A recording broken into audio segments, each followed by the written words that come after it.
नाव 10-20 कदम गंगा जी के बीच में। प्रभु ने कहा ऐसा क्या है भाई, या तो उस पार ना होती या इस पार ना होती, बीच में लगा, नाव लाओ ना किनारे। नहीं प्रभु मैं नहीं आऊंगा। भाई क्यों? प्रभु हमने आपका रहस्य जान लिया है। तो तूने क्या रहस्य जान लिया मेरा? प्रभु तुम्हारे सांवले चरणों में बड़ा जादू है।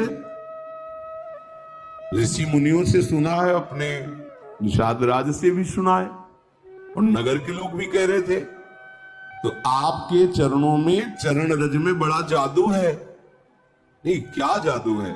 सुना है गौतम ऋषि की पत्नी जो शिला रूप में थी, आपका चरण स्पर्श हुआ, सुंदर नारी बन गई। प्रभु शिला नारी बन गई तो काठ को नारी बनने में कितना दिन लगेगा? वैसे ही लड़का बच्चा से घर में हम उसके पालन पोषण में परेशान है, और अगर नाव जिससे पालन पोषण करते वो भी नारी बन गई तो समस्या और बढ़ जाएगी। ना ना, हम तो नाव नजदीक लाने वाले नहीं, मेरे और कोई धंधा नहीं, कोई व्यापार नहीं, ये गंगा पार करता रहता हूँ, जो कुछ मिल जाता है परिवार चलाता हूँ। ये नाव भी स्त्री बन गई तो खर्चा डबल बढ़ जाएगा, व्यापार बंद हो जाएगा, ये नहीं हो सकता। प्रभु ने कहा कि तो तुम कैसे राजी होगे? पार तो तुम्हें करना ही होगा, क्योंकि दूसरी नाव यहां दिखाई नहीं दे रही। एक बात है प्रभु, अगर आप पारे वास्तविक जाना चाहते हो, देख लो, जो भाव समुद्र से पार करने वाले हैं उनसे केवल, अगर पार ही जाना चाहते हो तो एक बार हमें चरणों को धोने का अवसर दीजिए। मैं धो के देख लूंगा कि कहीं इसमें वो जादू काम तो नहीं कर रहा। मैं जल लाऊं कठोते हुए, चरण धोऊंगा। अगर कठोता स्त्री बन गया तो कोई घाटा नहीं होगा, क्योंकि नाव हमारी सुरक्षित रहेगी, आने जाने से वो मिलता रहेगा और परिवार चलता है। अगर कठोता स्त्री नहीं बना और हमने चरण धो लिया, फिर नाव में बैठा लेंगे कि वो केवल शिला ही नारी बन सकती, कठोर एक काठ जो है नारी नहीं। भगवान बहुत मुस्कुराए कि यार बड़ा विनोदी है केवल। लक्ष्मण जी ने रोष दृष्टि, संभाल के बात कर, मानो नेत्रों ही नेत्रों में डांट रहे हो, संभाल के बात कर। इशारा की लक्ष्मण जी तरफ, अब डरने वाले नहीं है हम, ठीक है मार दो चलेगा। मैं कसम खा के कहता हूं महाराज, जब तक चरण नहीं धुलवाओगे पार नहीं करूंगा। और ये लखन लाल जी, मारना चाहते हो ना, मारो मारो, मेरा सौभाग्य है। इसमें क्या सौभाग्य है? जब मारेंगे तुम्हें तो सौभाग्य क्या होगा पता है तुम्हें? कहां मर रहा हूं? गंगा जी में, सीधे गंगा जी में। मार कौन रहा है? राम जी का भाई लखन। अपराध क्या है? केवल चरण पखारना चाहता है। साक्षी कौन है? स्वयं राम जी। मारो मारो, हमें कोई परवाह। केवट की बात सुनकर लक्ष्मण जी भी शांत हो गए कि बड़ा विवेकवान है, मुझे कोई इसमें फर्क, मेरा तो अहोभाग्य आज होगा ही होगा, या तो मारो तो अहोभाग्य, नहीं तो चरण पखारेंगे अहोभाग्य। अब मुझे कोई मेरे भाग्य से विचलित नहीं कर सकता है। प्रभु ने कहा भाई तुम्हारी नाव ना स्त्री बने और मुझे पार जाना ही है, तुम उपाय कर लो। कृपा समुद्र भगवान श्री राम मुस्कुरा कर बोले भैया तो वही उपाय कर जिससे तेरी नाव बच जाए। तुझे चरण ही पखारना है, जल्दी कर, चरण धो और मुझे पार उतार दे। देखो प्रभु का कृपा प्रसाद प्राप्त करके तुरंत भवसागर से पार हो जाते हैं। आज प्रभु निहोरा कर रहे केवट से, मुझे पार कर। जिनका नाम स्मरण करने से अपार भव समुद्र संसार से जीव तर जाता है, जिन्होंने 3 पग पृथ्वी मांगी और 2 में ही नाप ली, वो केवट से निहोरा कर रहे गंगा पार करने के लिए। परम कृपालु प्रभु जी के वचन सुनकर गंगा जी भी अंदर ही अंदर बड़ी आनंदित हो रही कि मैं जिनकी चरण धोवन हूं, प्रभु निहोरा कर रहे मेरे से पार जाने के लिए। ओहो, साक्षात महा सामर्थ्यशाली होते हुए केवट से प्रार्थना कर रहे हैं। गंगा जी प्रभु के नख कांति को देखकर अपने प्रगट स्थान यहीं से प्रकट हुई, बहुत प्रफुल्लित हो रही है। आज मैं धन्य हो गई गंगा जी के। प्रभु ने कहा शीघ्र करो ना, रुको महाराज, पहले से व्यवस्था की। कठौता लाया, कठौती नहीं कि अगर बनेगा भी ना तो कठौता लड़का बनेगा, नाव खेने के काम में आए। प्रभु की आज्ञा होते ही कठौते में सुंदर जल भर कर लाया और प्रभु ने चरण पधराए। अब बहुत आराम आराम से प्रभु की कोमल चरणारविंदों को धो रहा। कैसी प्रेममयी दशा केवट, उसे देखकर बड़े बड़े ऋषि मुनि देवता पुष्पों की वर्षा कर रहे। धन्य भाग जो मुनियों के ध्यान में आने वाले चरणारविंदा साक्षात केवट उन्हें धो रहा है। चरण कमल धोता जा रहा, हृदय आनंद से लबालब भरा है, रोमांच हो रहा है। प्रभु ने कहा शीघ्र करो, उसको तो सुध ही भूल जाती, चरण पकड़ करके फिर धोती। प्रभु ने कहा जल्दी करो, मुझे पार जाना है। अपने वस्त्र से भी प्रभु के चरण पोंछे। अहो भाग, फिर जो चरणोदक है पान किया।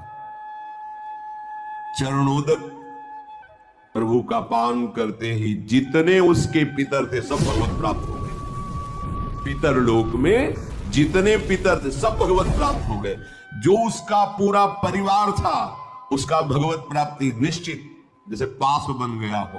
आप पूरा परिवार पितर सब भगवत धाम की वासी, सब परम पद के अधिकारी। इसीलिए ये नहीं सोचना चाहिए कि हमारे परिवार का क्या होगा। यदि आप भगवत भजन करते, धर्म से चलते हैं तो पूरी जिम्मेवारी लोक परलोक की प्रभु स्वयं ले। भगवान अपने भजन करने वाले के परिवार का भी महामंगल कर देते हैं, उसका भी पालन करते। देखो प्रभु के चरण धोए, चरणामृत पान किया तो प्रभु को गंगा पार के बार बार मुख माधुरी देखते हुए नौका चला रहा है। जब पार हुए तो लखनलाल जी, सियाजू, रामजू उतर करके गंगा जी की रेती में खड़े हुए बार बार हाथ जोड़ता है, मुखारविंद की तरफ देखता है, साष्टांग दंडवत होता, फिर खड़ा होता, फिर देखता है, फिर साष्टांग दंडवत। भगवान को ऐसा लगा कि शायद कुछ उतराई नहीं दी है, इसलिए ज्यादा दंडवत हो रही क्या। सब कुछ जैसा प्रभु को लग रहा है कि देना चाहिए उतराई, इसको तो कुछ दिया नहीं। देखो हमारे प्रभु का स्वभाव देखो, सब कुछ दे दिया पर क्या सब कुछ है, इसको कुछ दिया नहीं। इसीलिए इनके समान केवल यही है। उसको परम पद, उसके परिवार को परम पद, उसके पितरों को परम पद, देवता ऋषि मुनि केवट की प्रशंसा करके पुष्प बरसा रहे, जगत बंदनी बना दिया। और प्रभु को सब कुछ क्या है, इसको तो अभी कुछ दिया नहीं है। प्रभु के हृदय की बात जानने वाली सियाजू ने अपनी अंगूठी उतारी जो मणि जटित थी, कहा प्रभु दे दीजिए। प्रभु से अंगूठी के लेके कहा ये उतराई ले लो। विकल होके चरणों में, प्रभु अब कुछ नहीं चाहिए, आपने जो दिया है।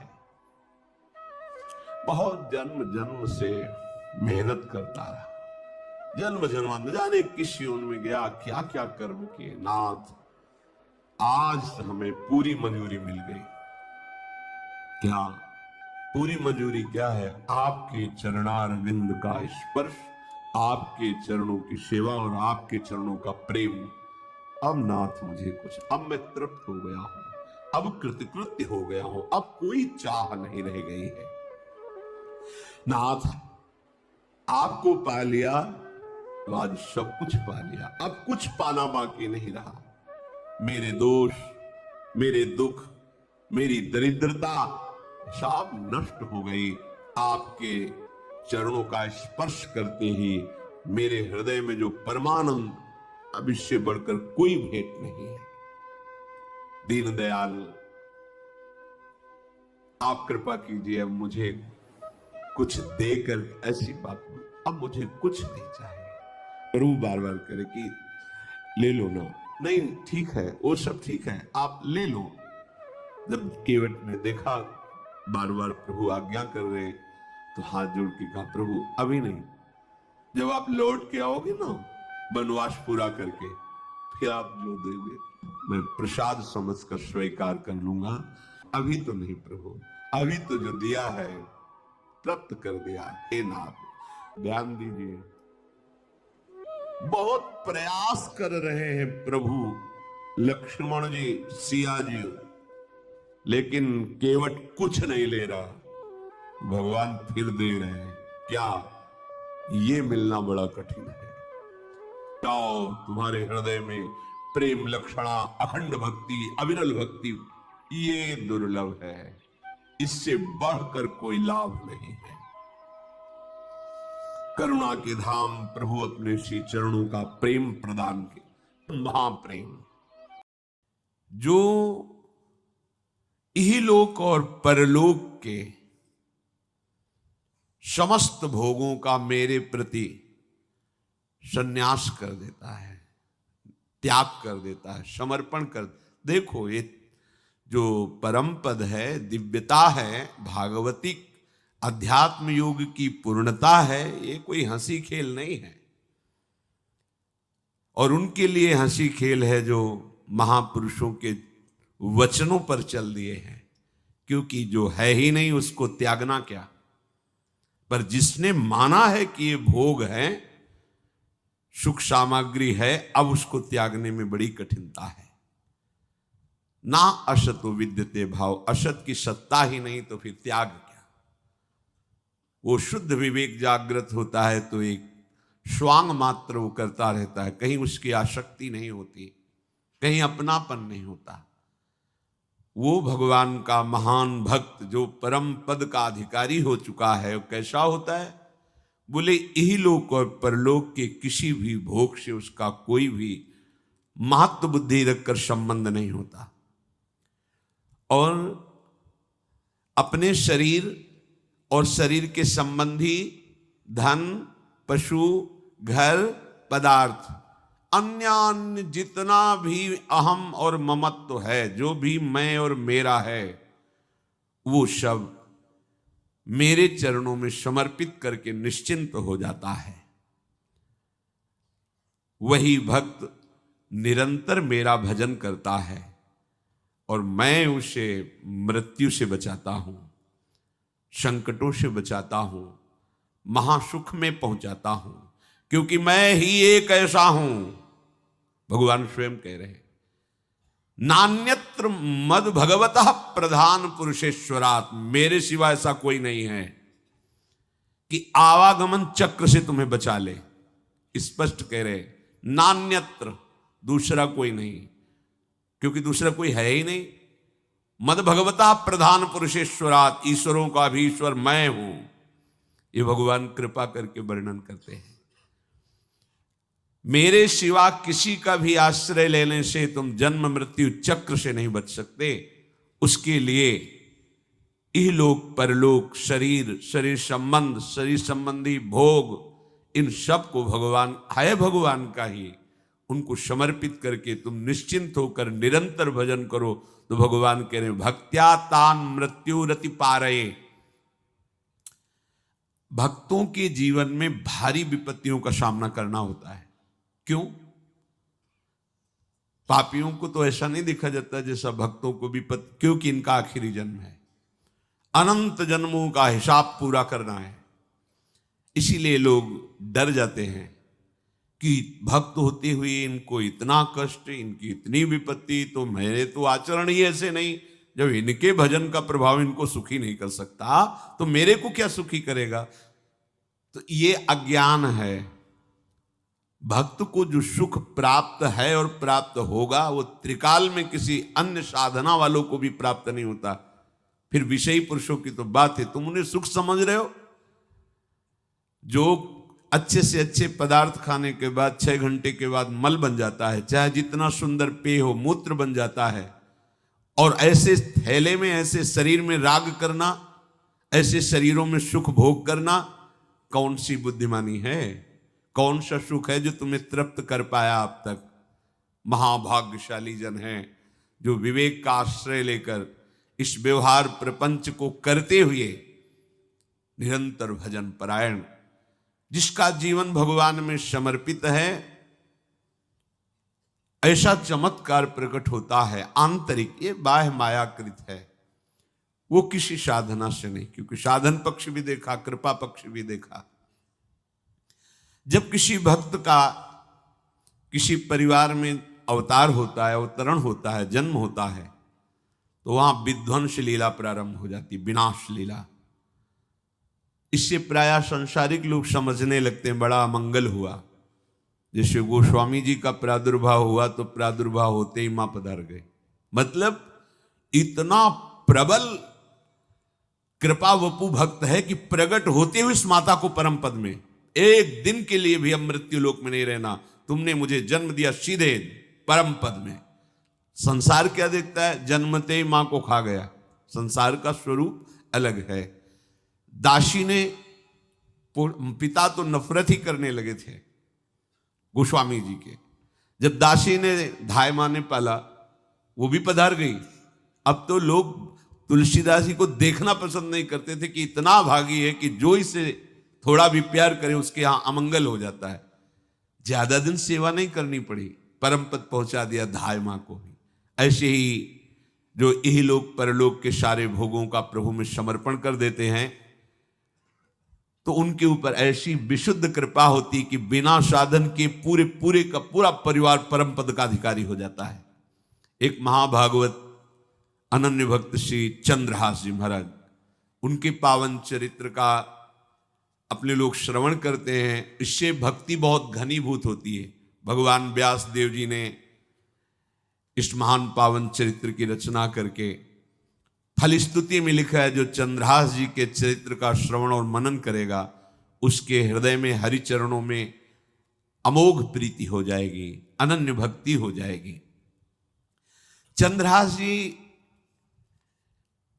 केरलाधिपति पूर्वमासीद राजा सुधार्मिक, राज्यं चकार मेधावी विधिवत पालयन् महीम, तस्य पुत्रो भवन मूल नक्षत्रे बहुभाग्यवान। केरल देश में एक परम मेधावी सुधार्मिक नाम के राजा राज्य करते थे। धर्म पूर्वक चलना, प्रजा का पालन करना और भगवान